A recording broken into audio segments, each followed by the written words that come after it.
man, hit it. I was going to actually pull it, but obviously I literally pulled in at 6 o'clock, got to my house. That's all right. We got all the pulls we need right here, you know. Bro, I have been up for right between, too long. Right between the ears. That's all the pulls we have to rely on. It's because we're geniuses that we can just show up and do the show. I think that's how it works. Stuff on. I still have softball sweat, so I'm right there. We're right here. We got it. Don't forget all right, the blood. with that said, welcome to the show, Sports Fiends. This is the Sports Fiends Show. And I am Arthur Knight, and with me this evening is Mr. Ryan Lagan. Oh, I don't get that as always anymore. I've been missing too much. Fresh off of playing with softballs, as he said in the open. Cold-blooded. Oh, he's got a little momentum. Yeah. Did you guys win? Yeah, we won like 17-2. It was, damn. Yeah, I don't believe beat down. I'll pull up the app. Yeah, I don't believe you. He's in a good mood. You're going to have to. I don't believe you. It might have been 17-4, but, it's because there's a run rule. We might have only scored 3, but... Huh?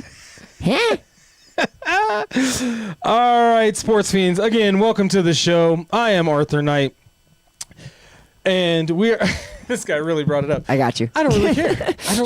This is the face He that just wanted care. to talk his talk. I really what else did. is new? I really did. Anyway, sorry. That's okay. That's okay. Welcome to the show. We are coming to you live from SoHi Studios in Denver, Colorado. We love sports like you love sports. If I look a little disheveled and messed up, it's because I literally just walked out of the woods and came onto the show. It's just because it's who he is as a person. Right. I haven't shaved in like 5 days. I've been in the woods. That sounds really bad. But camping. I was doing Father's Day camping. I was camping, people. What is it? How does it sound bad? I don't get it. Because I was just in the woods. He was in a van. I got by the ticks river. just sitting here. I was in the van down by the river. All right, well, anyway, I don't know what I'm going to say. I've been up for way too long. It's the best kind of show. I literally just drove 17 straight hours to get here. Madman. And I am being brought to you by IMV Vision. IMV Vision is devoted to offering affordable and fashionable eyewear. IMV Vision is your eye care advocates. Their goal is to provide all with the education and awareness needed to make an informed decision about your vision and health. They are located off of Alameda and Buckley in Aurora, Colorado, but you can call today at 720-762-4290 or book online at imvvision.com. They take most medical insurance and Medicaid, but check this out. For a limited time, not limita, I don't know what that's not a word. Limited time. Oh boy. We're having a great time. If you do not have insurance, they have the out-of-pocket special. This includes your frames and your lenses. For kids, it's starting at $79 and as low as $99 for adults. So call or book today, 720-762-4290 or imvvision.com. That's 720-762-4290 or imvvision.com. IMVVision, we see you, and tell them you saw that here on the Sports Fiends. This show is worldwide. You'll see the road for 17 hours straight if you need to. I mean, man, the road is crazy right now, man. I'm not gonna lie. There was gasoline in California is ridiculous. I had to pay like $7 a gallon. You're kidding. Nah, bro. Tell me you're exaggerating. I really wish I was. Talk about highway robbery. Am I right, Vinny? Bro, I walked in and I asked. There it is. I walked in and I asked the clerk to show me a gun. Didn't have my glasses. I said, y'all out here robbing folk. You can at least show me a gun. She started dying. I was like, I'm dead ass serious. She got it, huh? That's she funny. got it. She got it. She gets me. She was cool like that. She was cool like that. But you know who wasn't cool like that? Oh. Was Josh Kroenke, man. The other day, what was it, Wednesday? We didn't even script that segue, by the way, but continue. No, I never script my segues. All off the cuff. I love it. Every time. Can't pronounce his words, but he's got a million segues anytime he needs them. I cannot talk, but I can segue my way into any situation or out of any situation for that matter. Yeah, right. But anyway, so the other day on Wednesday, I was watching the draft, and they showed a clip of the Nuggets war room when the Denver Nuggets GMs traded back to get a second round from San Antonio for this draft, and then a second round next year, and then a second round, I think, in 2027 or 2028. That doesn't make sense. No, it doesn't make any sense at all. I think that's why Josh Kroenke was pissed. I tried to find the video, or I was going to bring up the video, and I apologize to y'all that I don't have it. Like I said, I literally just pulled in. I still have camping gear in my car right now. So anyway, for those of you who are already in this sphere or have been watching or did watch the draft, you saw it. Basically, the war room was clapping. They were all applauding that they traded back. The only person that was not applauding in that moment was Josh Kroenke. He actually stood there with his arms crossed. Like, the body language spoke, like, his silence really spoke volumes. Like, it was loud. And then he was like doing this number, or like, no. He was very Kroenke. He was yeah, man, he was pissed. Kroenke. He looked pissed to me. I don't know. You never know, especially with no audio. You're not in the room. I'm just telling you from what I saw, the eye test, it looked like the brother was upset that they traded away their first round pick. Because I don't think they have one next year. I was going to say that's their last one until 2040, I think. Yeah, man. And I mean, here's the thing. I was pissed too. I was pissed too. I'm sitting in my tent now. I'm camping, right? I'm sitting in my tent with my cellular device. And I'm watching the draft because I'm a sports fiend. That's why the show is named Sports Fiends. I'm in the middle of the woods watching sports. That's what I do. So I'm watching this, and I'm pissed too. I'm like, why? But then it started to make a little bit more sense when they did draft who they drafted. It made a little more sense. Or it made sense to me. That's all that really matters. To me, it does. But it did make sense to me in the sense that they drafted a guy that when I was starting again, I was going to pull highlights because I was just kind of like, I was wowed by this kid. Now he's inconsistent AF, so let's not try to sugarcoat anything. He's very inconsistent, but he can shoot threes. He is a 3-and-D guy. He can block shots. I've seen him dunk on several people. It was crazy to see when I started looking at a lot of his footage. So the reason why it made sense to me is because the Denver Nuggets are trying desperately to stay out of the second apron, right? We talked about this last week. They are desperately trying to stay out of the second apron. And I feel like this kid, Trevon Brazile, fits that same mold as PWat and kind of AG. Like, he doesn't have that body yet of AG, and he's still developing, obviously. He's a young guy. I think he's like 22, 23.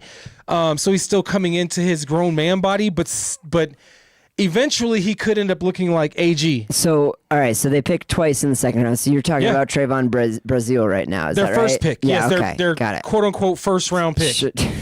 Okay. I mean, listen. Hey, this guy could be Jokic, dog. Jokic got picked in the second round during a Taco Bell commercial, I was man. waiting for you to go after that. I was going to say there's no Jokic's in the first round. Everybody knows that. So why would you – I mean, that's why they don't have any first-round picks for the next 10 years. They're just trying to get their next Jokic, you know? I mean, this kid has all the intangibles. He really does. He checks every box that the Denver Nuggets need, especially when it comes to defensive prowess. Like, now, he's yet to prove it on this level, obviously. He's going to have to, but he's like 6'8", 6'9". But I think what I read 6'10". that he is he 6'10"? Yeah, 6'10". Okay. I think they said, though, he has like standing a 7'4" or 7'5" reach. Yeah, something like that. Or something to that effect. The kid can jump out of the building. So he's already 6'10", and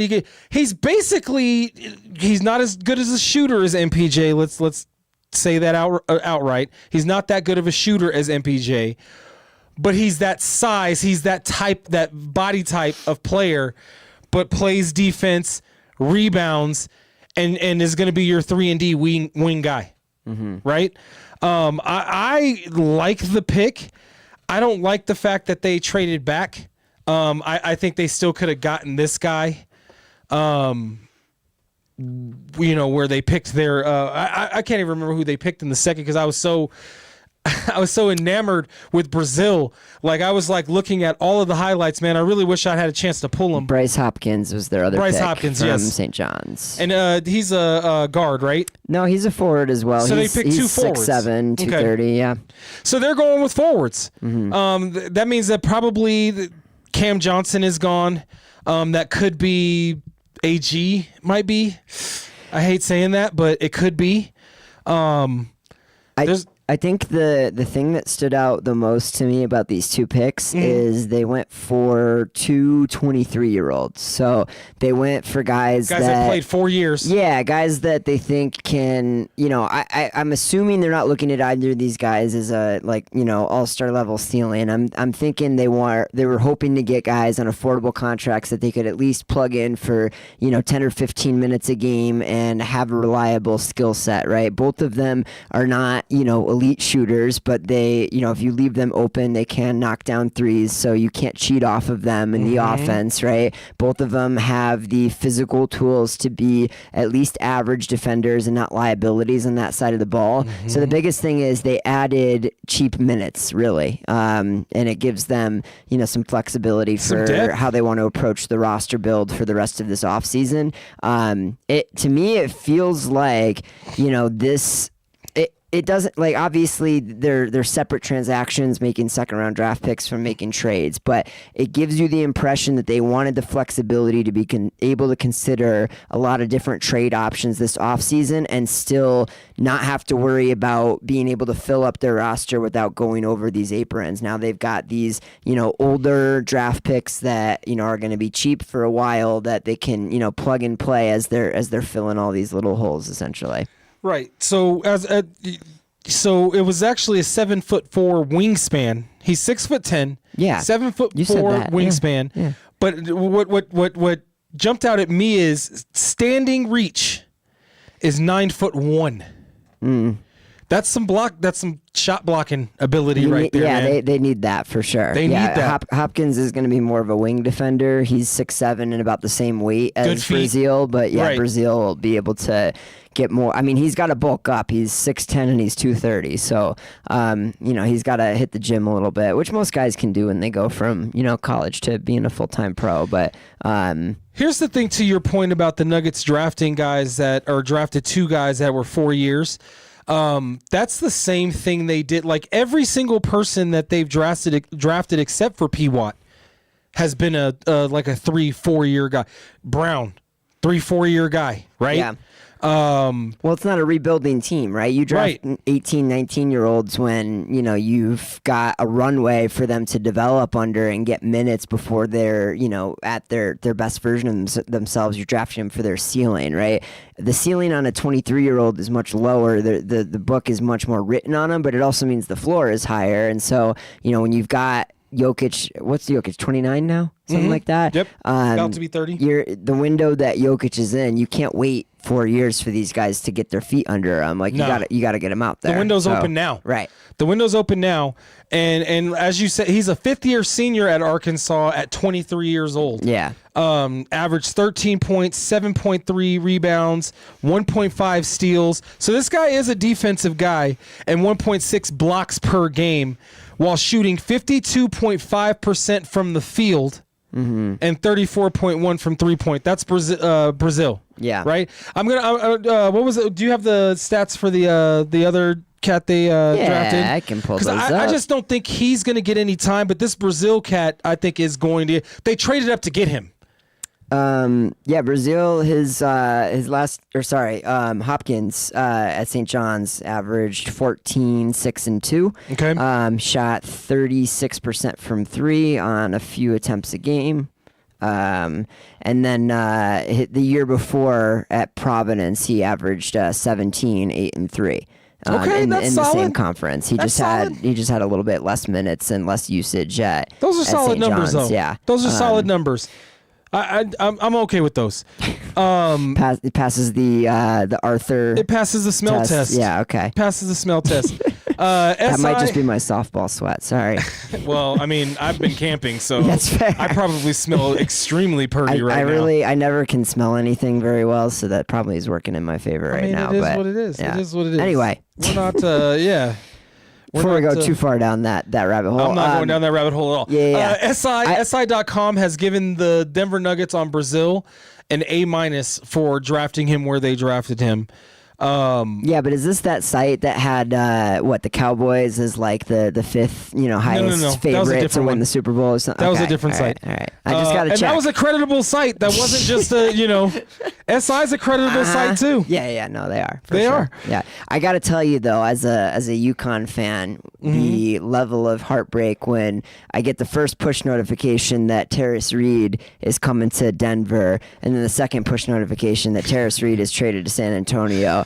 That was a real heartbreaker for sure. I know he can't, he doesn't, stretch the floor and shoot threes, and we want, spacing around Jokic and all that. But as a backup center that could have immediately contributed from a rim protection and rebounding and he does physicality have standpoint, he has a 3-point shot though. No, Terrace Reed doesn't. Not terrible, but he has a shot. I don't think he shot really at all.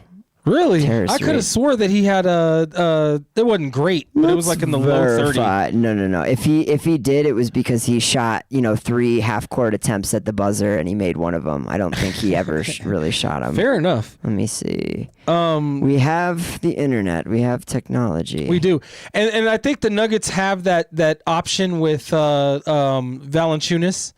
They have a team option with him. Yeah, one for 7 in his career from the 3-point line in 4 years. So yes, that's not who I was going to say. thinking of. I was watching him like he didn't pull from there. I still think that they got their rim protection. If they end up moving Cam Johnson and keeping AG, this kid will be a good kid. Brazile would be a good kid to spell AG. He would also be a good kid to learn from AG. Yeah. Right. I like the pick. I was a little upset that they traded back. Obviously, Josh Kroenke was as well. I'm wondering today if he's feeling a little bit better about what happened and what transpired. Do you think that because obviously they got multiple future picks out of those moves? I mean, do you think part of the intention there was, nobody was presenting them with a trade that they liked before draft night, and so they wanted to give themselves the option to package those into a deal this offseason for someone? Well, I mean, that's a viable option. I do think that the Denver Nuggets are looking to make some package deals to get some players, one of which we'll talk about here with your team that has been a pretty hot topic going around. Well, if it's the one I'm thinking of, no, it's not going to happen. But go ahead. I mean, we'll see. I mean, maybe it's a different one, but there was one I heard on the radio where I was like, this is definitely a Denver radio station, because if this was ever brought up in Boston, they would laugh at this potential trade. Well, I mean, Boston, just like the Denver Nuggets, are drastically trying to stay out of that second apron. So it's not too far-fetched that they would have to get rid of or move at least one or two of their star players. Well, they're not in the second apron now. They got out of it last offseason with the moves that they made. Yes, Arthur, you're talking about my team. Yes, they literally dumped a lot of guys last offseason to get them under the apron again. Who's up for contract this year? What's his name? Anemis Queta? No, there's a star player on your team that was he just signed? Did Brown just sign an extension? Jaylen Brown is eligible for an extension, but he's still got 3 years on his contract. He's not. They don't have to make a move on that this offseason if they don't want to. Now, obviously, after they floated him in the Giannis talks, there's been all this talk about how they're shopping him around to see what else they can get for him. Right. But I don't know. I don't know what else is out there that's going to be the kind of return they'd be looking for him at this point, to be honest. I mean, I don't know. You don't know what kind of conversations are happening behind the scenes. Obviously, you look at like the LaMelo Ball trade came out of nowhere, like yesterday, and it was just like, what? Right, I and forgot to add that to the rundown. All of a sudden, like, LaMelo Ball's on the move, so weird things can happen. You don't know who's all of a sudden going to be available that you wouldn't have expected. I mean, what is going on? Can we just real quick on that? What is going on in Charlotte, dude? Like, you finally have some positive momentum for the first time in 15 years or something like that, longer. It depends if you want to count first round exits with Kemba Walker in his prime or whatever, right? Right. Going back to freaking Del Curry days, basically, you finally have some positive momentum. You've got like this deep amount of young talent. And LaMelo Ball is clearly, whatever the defensive liabilities are, or the weird, like, flagrant foul that he had in the play-in, like, whatever's going on there, he's clearly your best player that you're building your offense around, right? Like, you take a huge step forward this season, even making the play-in and being one of the best teams in the league after January. And then all of a sudden, I get it, you got a good return. They got, a first-round pick and 3 swaps or something like that. But, like, it's almost just like, yeah, we'll rebuild for another 4 years. What are you doing? What is going on? It's obviously a bad franchise owned by bad ownership. I mean, that's because if the Denver Nuggets did that right now, I'd be done. I'd be done. Like, what are we doing? Grab your torch and pitchforks. As you said, like, I'd be the first one grabbing my lantern and pitchfork, bro. I'd be at the gates. Like, are you serious right now? We finally make it to the playoffs. We finally make it to, like, a dent, and you're going to just trade everybody away? Are we a farm system here? What are we doing? Very bizarre. But then they're holding on to freaking, what's his name? The guy that was, like, beating his girlfriend up or whatever, right? Yeah.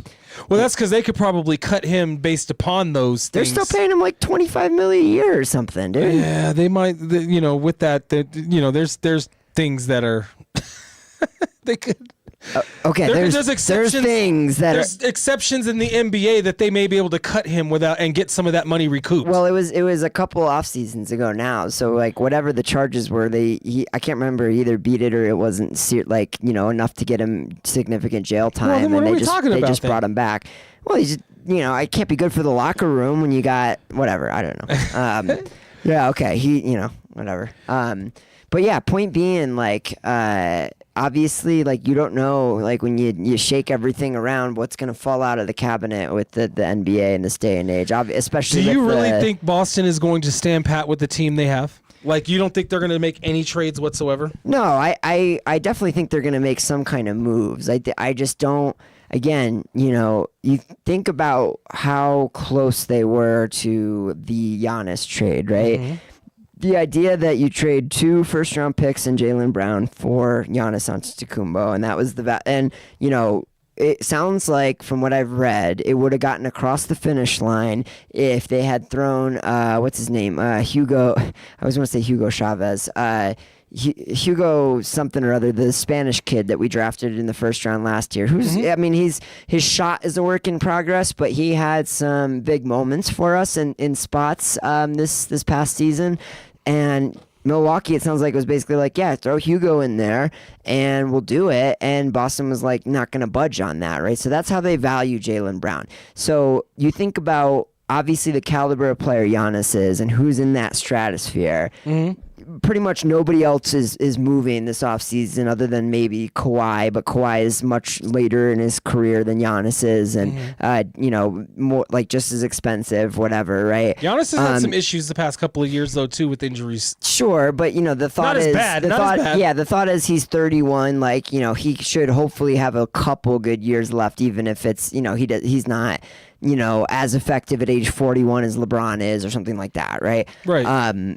So that's kind of the conversation. So when you look at it from that perspective, who else are they going to value at the level of Jaylen Brown? That a team is going to be willing to move off, and potentially include their own draft capital to get Jaylen Brown as well, right? Like, you're talking about a guy that, whenever you're talking about moving a guy that makes $60 million a year, you got to be moving him to a team that feels like that's the missing piece for them to win a championship. Like, I was already surprised that Milwaukee was considering going into a rebuild with Jaylen Brown as the centerpiece of it in the first place, unless they were just like, okay, well, we got enough, rookie contracts around that it doesn't matter. Or, maybe like a Portland Trailblazers thing. They get Drew Holiday, and then they immediately move him again for the assets that they can recoup for it, essentially, right? So, I just don't know what would make sense. I mean, obviously they haven't leaked a lot since the Giannis trade about who's actually having these conversations. And that's with a them. Crazy trade too. Him going to Miami. Yes, like him and Bam Adebayo. Like, yeah, dude, that's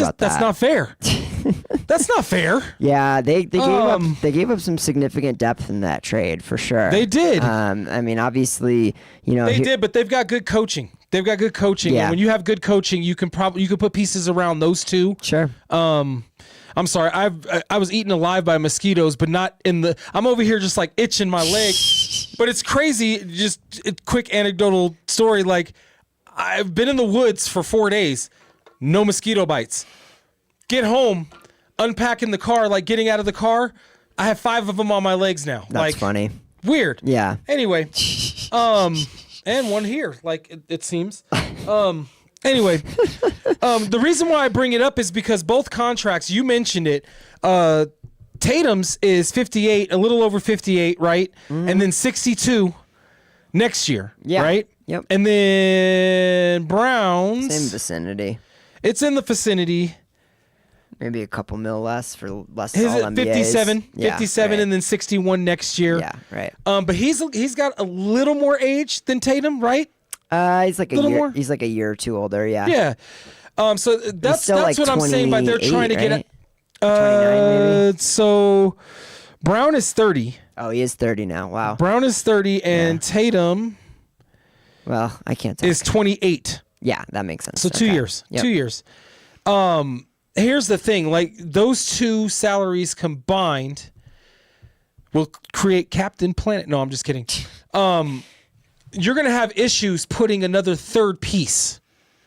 Well, that's the whole thing, right? They had Derek White's making $30 million a year himself, right? Exactly. But So that's why they moved off of Kristaps and Drew Holiday last offseason, because they were both making $30 million a year also. Right. So that was why they were over the second apron at the time. But you have to remember, after those three, you look at the rest of the roster, and nobody is getting any kind of significant money. I mean, they had obviously Vucevic getting 20 something, and before that. Anthony Simons getting 20 something, but that's why they moved off Anthony Simons for the expiring contract that Vooch has, because now that's not on their books either unless they decide to re-sign them. Okay, they're out of the second Yeah, apron. guy doesn't believe me until he Googles it, I swear. They will officially exit this status once their trades involving Holiday and Porzingis are actually finalized. That's like outdated. That's from a last year article. Yeah, this means they're not exceeding the second apron. That's not current at all, AI. Stupid. Weird. Don't listen to the human. Well, no, you're wrong. No, I'm just kidding.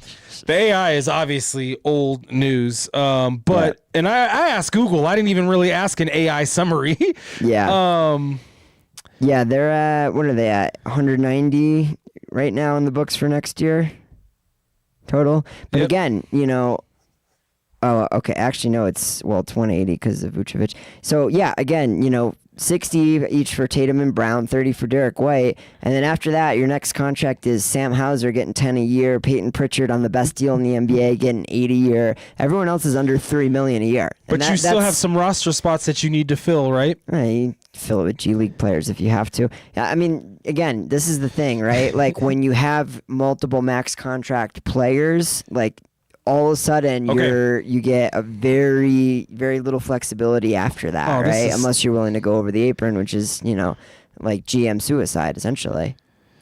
Yeah, this is from last year, too. Damn it. I'm trying to find something from this year that has all teams and how close they are. Oh, that'd be a good call, huh? Yeah, like that's what I'm trying to look for. I'm not just specifically looking for Boston. Okay, here we go. I've got it on Spot Track, Spotrack, or wherever you pronounce it, .com. Okay. Right now, Cleveland is ranked number 1. Yep, that makes sense with the James Harden trade. New York Knicks are ranked number 2. Yep. Golden State Warriors are 3. Minnesota is 4. But they just made, that was another thing, is Nas Reed just got traded, right? Yeah, but LaMelo, I think, has already gotten his first extension too, right? Right. So I think that's right. He's not cheap either. The Lakers, number 5, Houston, New Orleans, 76ers, Toronto. So yeah, I mean Boston is way down on the list. So I guess you're right in that aspect. Warriors paying a lot of money for a bad roster, by the way. But so there are. Let's see. So they're not in the first apron. They're not even in the first apron right now. Yeah, that's what. They're not. First apron space is what I'm looking at right now. Boston has 8 million. Yeah. Okay, so that's a little bit to work with. Well, and I don't know if that's including Vucevic's. There's almost 20 million more space from the second apron. Yeah, I don't know if that's including Vucevic's contract or not, though. That would be the only thing. Because if obviously it is, and they decide not to give him the team option or whatever it is, then that obviously clears up another 20 or so as well. So, yeah. Oh, wait. Hold up. I just changed the date. Go ahead. Go ahead and say what you're going to say. Here's the thing, right? The way it's currently structured, I think there's, if I'm not mistaken, like 2 teams that can offer a max contract straight up. And it's like Brooklyn, because every year Brooklyn and I can't remember the other one. It's some obviously non-contending team. That's the whole thing, right? Like, right. You know, whoever it is that has the space for a max contract, they're not a max contract away from winning a championship. They're multiple pieces away still. Right. All the teams that are within striking distance, they got to figure out ways to shake and move to fit this stuff in. They got to let go of pieces they value or, you know, fit things within the margins. Like, you don't just add superstars straight up to an already, you know, playoff contending team the way that you did in years past anymore, you know? Agreed. So, I mean, they are in a better position than I thought. I like this apron tracker. I'm going to start utilizing this now. But I did change the date from 26 to 27 because I had it on 25, 20. I'm a little tired. I'm sorry. At least I found it. We'll cut him some slack. But even with that said, your team went from 18th to 11th, but you still have 21.2 million in space to get in the first apron and 34.2 million to the second. Yeah, so they're going to... The Nuggets are already in the second apron. Are they in the second? They are, or excuse me, they're over the first. They're over the first, excuse but just me. barely. Yeah, okay, Yeah. right. So, yeah. By 5 million, 5.7 million, and they're 4.7 million away from the second apron. So is the trade that you were going to reference, is it the one with, hold on, it's like Jamal and Cam Johnson for Jaylen Brown and Derek White? Is that the one? No, it was close, but it was just Jaylen Brown, Christian Brown, Jamal Murray, and Brown. Cam Johnson. Okay. Going to, because that's Christian the Brown, contracts Jamal would Murray, fit. Cam Johnson. Okay. Got Right? it. Like Yeah. the numbers would fit. Sure. Or at least it'd be close. Sure. But that was the thing, and then Brown would come here. Sure. I mean, that trade makes a lot more sense to me than the one that I just laid out. I think from my end of it, and I know obviously they love their Derek White out in Colorado. I think he just became like a high-ranking staff member on like the Colorado basketball teams. I can't remember exactly what the position is, but he just took on some role with them. Like, because he's from here. Yeah, he's still got obviously close ties out here, but I think the one I proposed, it's a vast underestimation of how much we value Derek White, and overestimation of how much we would value Cam Johnson, and maybe even Jamal as well. I know we love our Jamal out here, but right. Obviously that Celtics roster has been built on its defense for a long time now, and that's which is why Christian Brown would be in there. Right. Like, you're losing defense with Jamal Murray. Right. Like, you're getting 25, 27 points a game. Sure. But you're losing probably 12, 13 you get scored on. Right. And that's the thing. So if you're going to give us, if it's a Jaylen Brown for those three straight up sort of thing, and that works with the money, like, okay, now you're giving us two defensive pieces on the wing to replace what, Jaylen Brown brings to the table there at least. And so that, you can hide Jamal if you've got, four good defenders around him, right? And Boston was getting two younger guys. Right? Yeah. Two younger players. Yeah. I mean, not that Brown's old. 30. 30's old. He's 30. 30's old. But there's no centers. But Christian Brown is in his early 20s, right? He's like 25, yes, 24. Christian Brown would be like you were betting on his ceiling, not his floor with the injuries this Jamal's past year, the obviously. oldest of those three players, I believe, at 28. So Jamal's only 28? Yeah. Huh? I believe he is. 27, 28. Because he came in 2 years after Yoke. I want to say 2 years after Yoke. I'm almost certain of that. I was aging my boy. I'm sorry, Jamal. No, he's 29. Okay. Okay. He's a little bit older. He's turning than I 30 this next season. So I thought he came in a couple years. Well, maybe he played a little bit. I don't know. I think anyway, he probably played longer in college, right? Because he played. He played in Kentucky for I thought 1 year. Oh yeah, he did play. He did just play 1 year in college. So what's the deal with that? Maybe the timing of the birthdays or something. Who knows? Who knows? Yeah. Anyways, I don't want to go down that rabbit hole. But anyway, finding this apron tracker though, man, I think is going to be, like the Lakers are hard capped. Yeah, and their first apron hard capped, and that's without LeBron in the books too, isn't it? The Denver Nuggets are second apron hard capped. Mm-hmm. Yeah. Wow. So that's the thing. It's been talked about all week before the draft, what the Nuggets can and cannot do. And because of the fact, they basically have to do what Boston did last year. That's what they have to do. They're going to have to offload some of their talent. But, I mean, Boston did it and still made it. I mean... Well, I mean, obviously, JB... coach. Yeah, well... I don't know. Obviously, Missoula got a lot of flack for all the threes that got hoisted this year. Didn't he win Coach of the Year, though, as well? I mean, yeah. Who? Yeah, Missoula. I think he did. Yeah. Because he basically, they gave him bare bones. It was Brown. They chopped that team up, and they still won 56 games. And again, I think it was a couple things. It was a referendum on how much JB had been overlooked in Tatum's shadow for so long, despite winning Finals MVP. In a year, it could have gone to either of them. To be honest, neither one of them was ridiculously good. They were both kind of okay by their standards.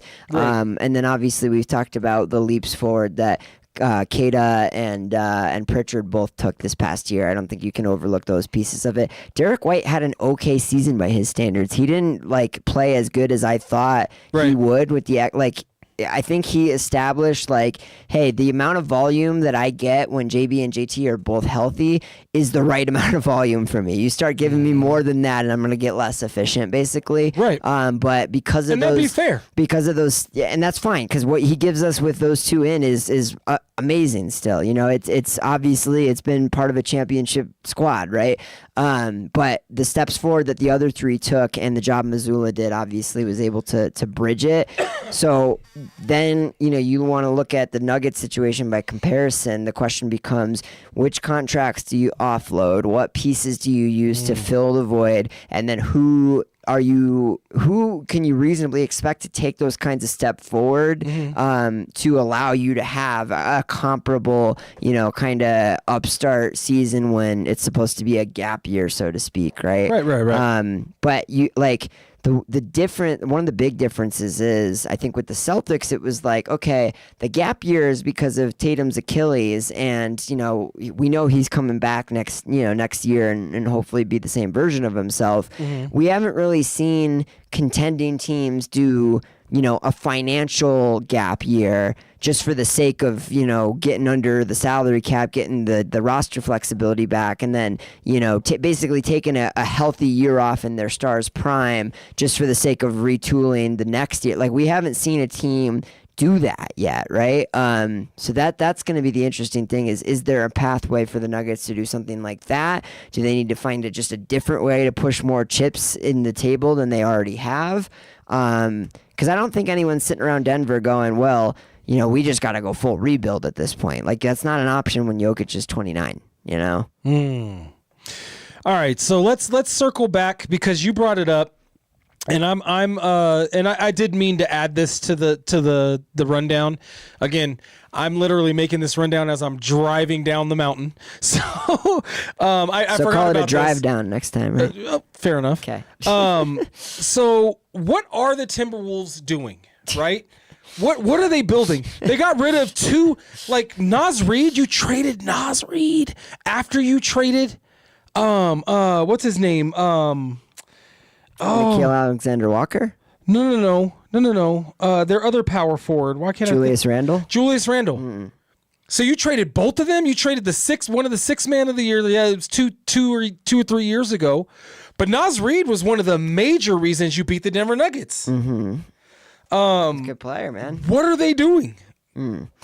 Well, so I know they're trying to get under the apron. I told everybody this was going to happen, though. A few weeks ago, I mentioned that they were going to have to do something. yes, they were. You're right. And this is what the other team I was trying to think of earlier.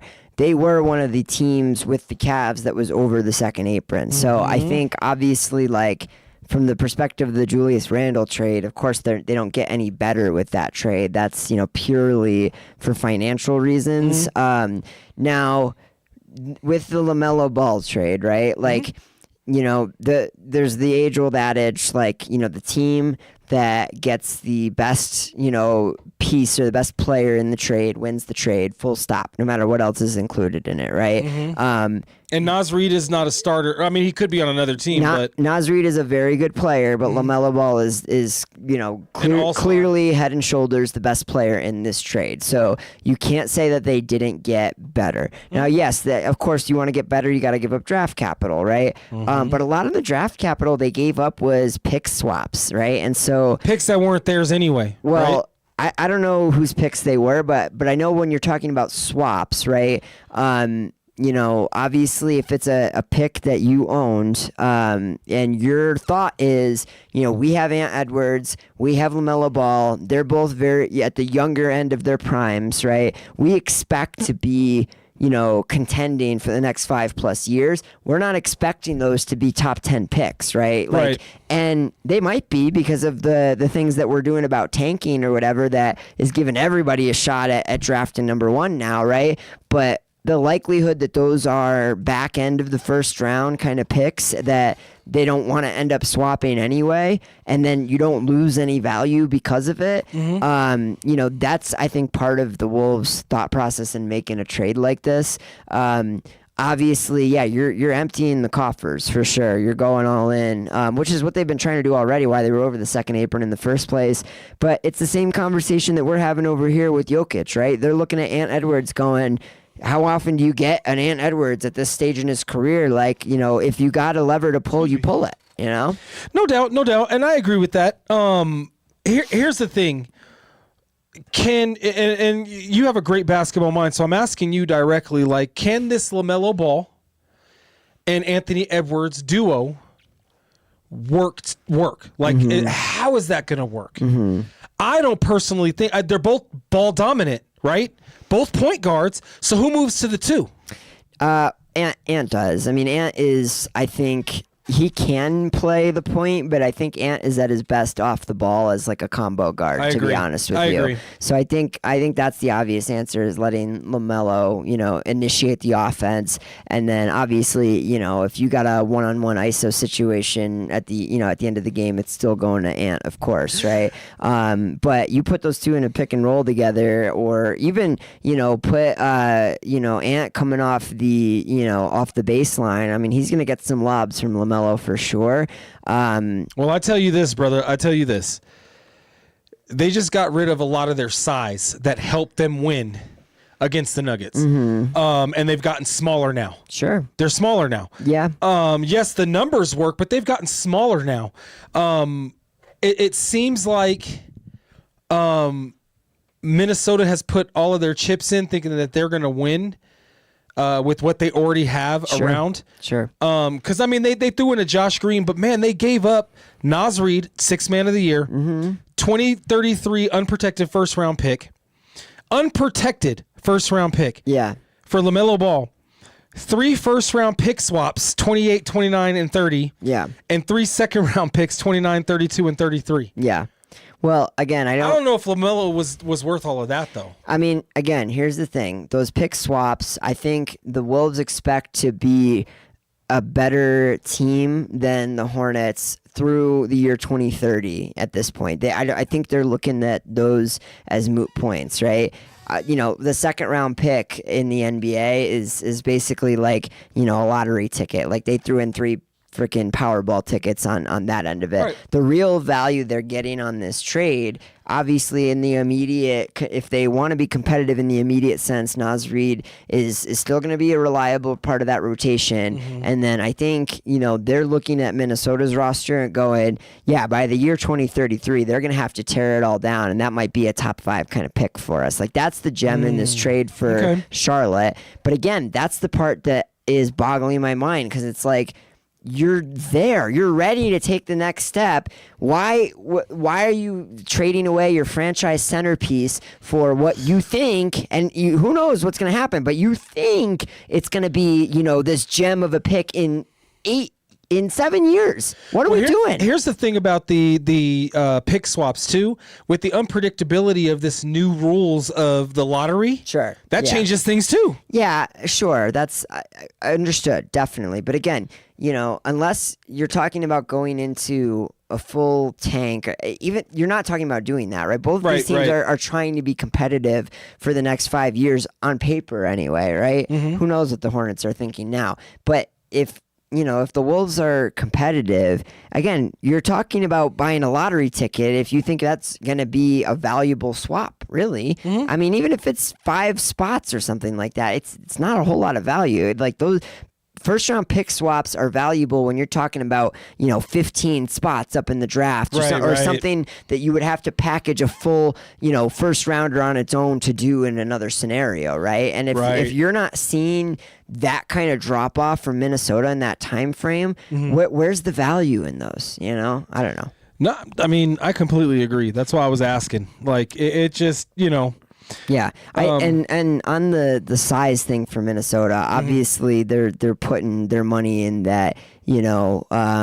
Rudy Gobert is still going to remain effective for the next at least few years. He's 33 now. I would argue that he's not necessarily, because he's got a 10-foot wingspan, he's not necessarily someone that relies on jumping out of the gym or running, freak athleticism to be effective. So I'm thinking that they anticipate longevity there. Obviously, they value Jaden McDaniels and the defensive impact that he makes. LaMelo's not small. LaMelo's 6'7", if you can believe that. Right.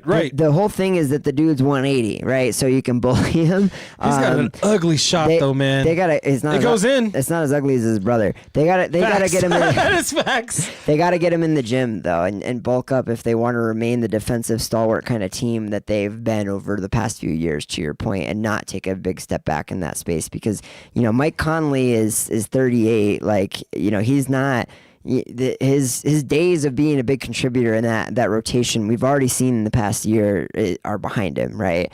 And then Sadly, I like Mike Conley. Like he's been a great player. He's been fun years. to watch for sure. Yes. But the other thing too is, isn't Dante DiVincenzo already out for the whole season next year or something like that? You never know with the medical. Yeah, no kidding, right? Ask Jason Tatum. But even with that said, yes, this. He should be out for the majority of the season. Maybe not the whole season, but the majority of the season. He opted to do that surgery immediately. Yeah. Right? Yeah. Which changes a little bit, Right. And again, when you're talking about a 6'4" NBA player, you're relying heavily on your explosiveness. So, you'd also imagine it'd be tough for him to be anywhere near the best version of himself if he does come back for a playoff stretch. He's cold and everyone else has got a whole season to ramp up. Right. Do you want to use the last 5 minutes to talk about what Giannis does for Miami in the East, though? Sure. Let's do it. Let's do it. Because that was a crazy, crazy, crazy trade. Like, And speaking of teams that don't seem like they don't know what they're doing, what is Milwaukee doing? I mean, Milwaukee didn't obviously want to trade him. I think that was apparent with how long this whole process took in the first place. I would love to know what kind of offers they were looking at the trade deadline and how they compared to what they ultimately ended up getting, right? But obviously it got to the point where they knew they couldn't contend with him. And so you got to get something out of it. And he wanted to go. Yeah, right. Which it sucks because, for the long, people have been calling for them to trade him for 4 years or something like that. And for the first 2 or 3 of those years, he was like, no, I love Milwaukee. I want to stay here the rest of my career, blah, blah, blah, all this stuff, right? Right. To his credit, right? Not every player's like that. And Giannis has always been that kind of dude. And so obviously it got to a point where from a business standpoint, it really didn't make sense for either party. And you just got to kind of cut your losses and take what you can get at that point. Good for them for getting, obviously you knew that Hero was going to be a part of that trade. Good for them for getting Jaquez in that set of, value that they got as well. But I don't know, man. I've heard some interesting arguments around this. Some people are like, oh, yeah, Miami's the favorite in the East now. There's a lot of people that are like, are they? I mean, maybe they could host a first-round series, but I don't even think that's... Are they really that much of a threat after this trade? No, because you literally just emptied the cupboard. Yeah. You emptied the cupboard and your future. Yeah. You to push. I don't know what they're thinking either. I mean, I like the fact that Giannis went to Miami. Mm-hmm. It does give him an opportunity, but I mean they did get Bobby Portis too, right? Okay, so another aging, can't shoot that well forward. Sure. Yeah, but a defensive stalwart, he could play D still. They got plenty of front court defensive depth for sure. Even though Giannis and Portis are both aging, right? Bam's not a spring chicken either. He's still, of course, in his prime, right? But that's not the concern with this team. The concern is you gave up half of your perimeter shooting, and Giannis is, as much as anyone in the league, the type of player that's going to thrive the most when you surround him with 3 and D. Exactly. He will defend the rim for you. He will get to the rim for you. He's not even shooting threes as much as he was at his peak a few years ago, right? He's... and his athleticism is only going to get worse as he ages, right? And so, if you don't have shooting around him where they can pack the paint, what is that? I'm not saying he's going to fall off a cliff, but what does that mean for, there's a reason that he went from being top 2 in the MVP voting every year to now he's kind of more in the, top 5 if he plays enough games to qualify, you know? Right. I don't know. They really did give up, Miami gave up some young talent.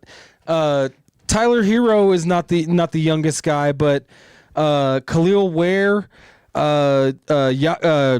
Jaquez. Jaime Jaquez Jr. Yeah, he's a baller, dude. And I'm not even going to try to massacre this dude's name. I'm sure you can pronounce it. Kasparis Jakukonis, maybe? I don't know. Good enough for me. But, so here's the thing. Let's look at the East, right? Detroit won 60 games last year, and they're one of the youngest teams in the league.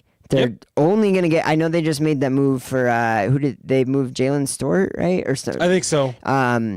So I know they moved off him, anticipating probably having to extend some of these dudes, but you can't imagine they're going to regress a whole lot if they regress at all, right? If anything, they've got more experience now to go with the youth that they have. Obviously, same conversation with New York. I mean, they're going to have to give up some of the bench depth, but they've got the championship experience now. Yeah.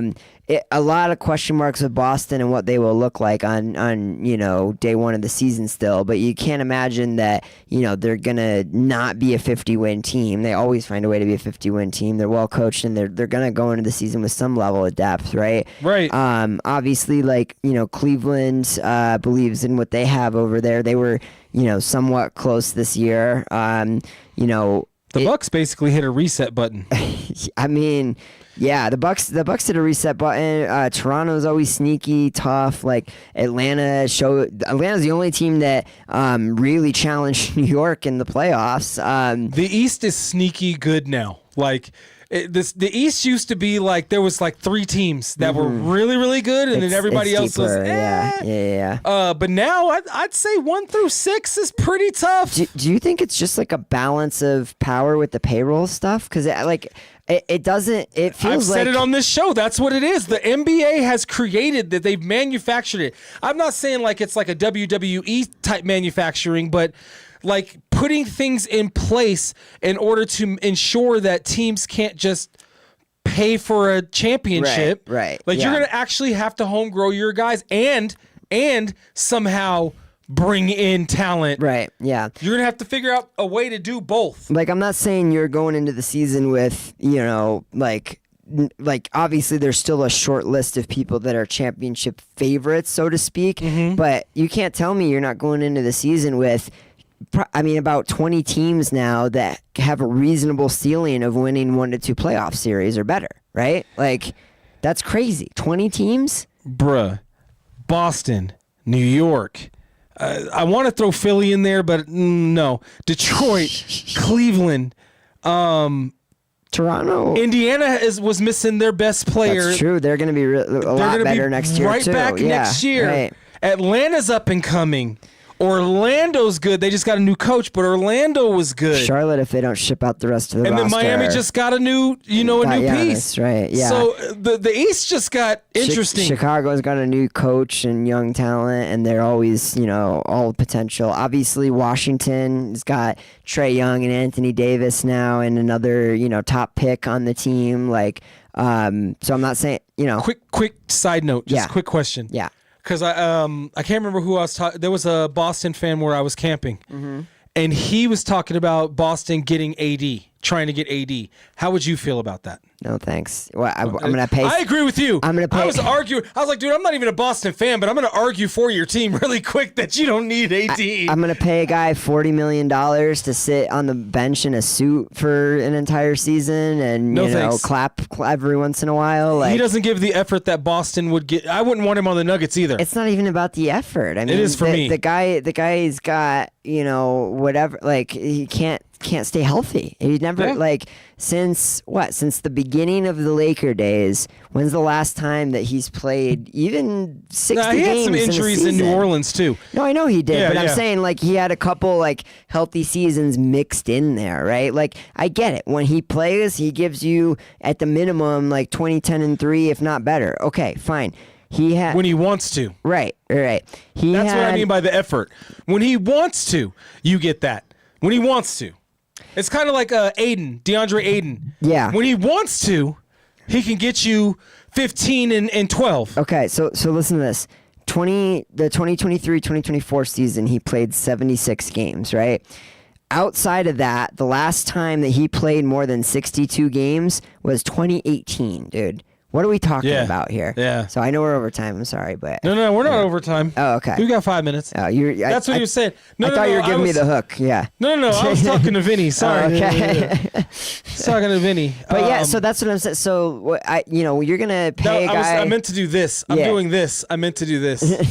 We're rapping. He's giving him the signs over here, like the bunt signal. Still third, homie.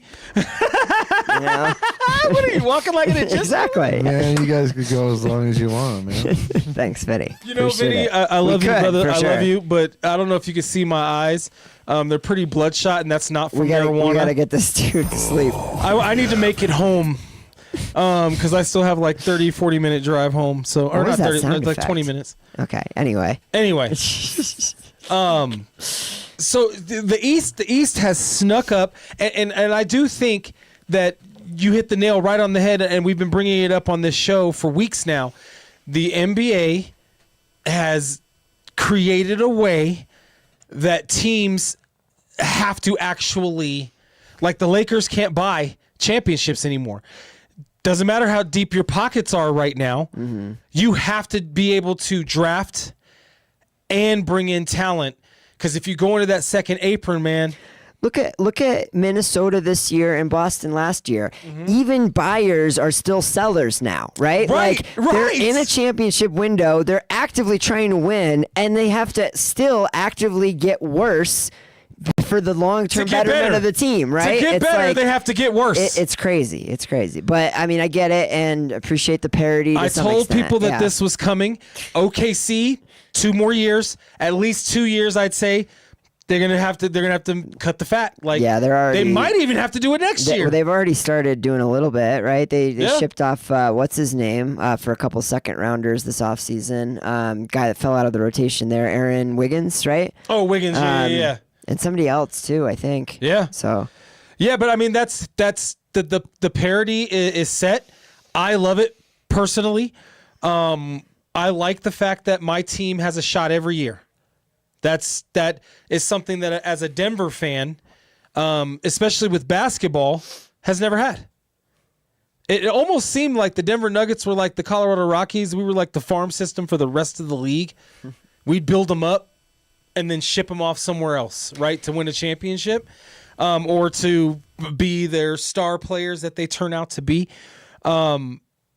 It was a bit frustrating. So now, and everybody has been talking about how the NBA's product has been going down, right? People are not watching.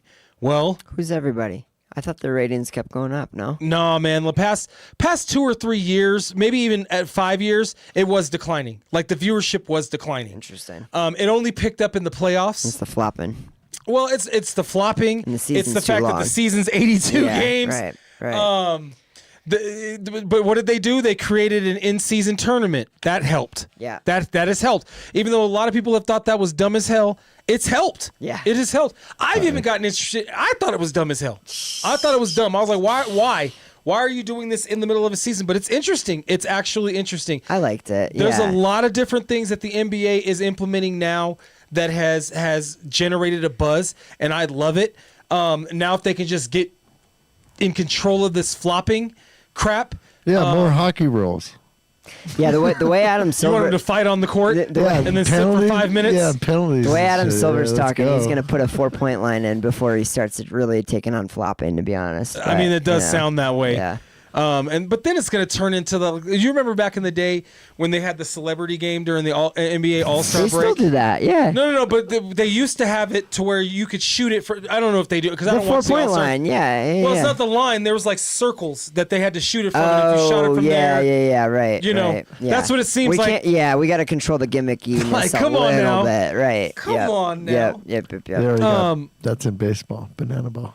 Yes. Yeah. Which is fun in its own right, but because it's not claiming to be like baseball at the Right. highest level, it's claiming to be its entirely own thing, which We is can't turn great. completely and it's into the Harlem entertaining. Globetrotters. Yeah, right. The Exactly. league cannot turn into the Harlem Globetrotters. We love the Harlem Globetrotters. I they're, love the Harlem They're great Globetrotters. in their own right. More I'm hockey not, I'm not rules. trying to see them in the finals, though. I'm not trying. I'm not trying to see him in the regular season. I'm trying to see him on a Saturday afternoon play a whole bunch of bums like they do. Maybe That's- maybe in the winner of the NBA Cup plays the Globetrotters though for a separate That'd be trophy. hilarious. Yeah. That'd be hilarious. Well, that's gonna do it Watch for them get us, spanked. That'd be good. dude. The Harlem Globetrotters are actually, real quick, are great basketball players. They're I mean, they're yeah. great The basketball guys players. that play banana ball are not bad either, man. Yeah, They right. couldn't quite make in the league, but they got they wouldn't be out there if they didn't have something to bring to the table, you know. Exactly. Yeah. And we have brought everything we could to this table. Yes, sir. And that is all we have for you this week. Thank you for tuning in. Don't forget to like and subscribe. Sports Fiends with the Z's. You see it on the screen. We will see y'all next week, and hopefully Mike will be back from assignment, and we'll have the 3-0, the trio.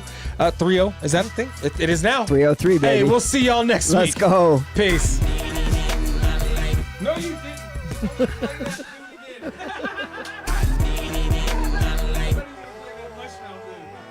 Oh, no. Some Bo Daddy hairs. Bruh.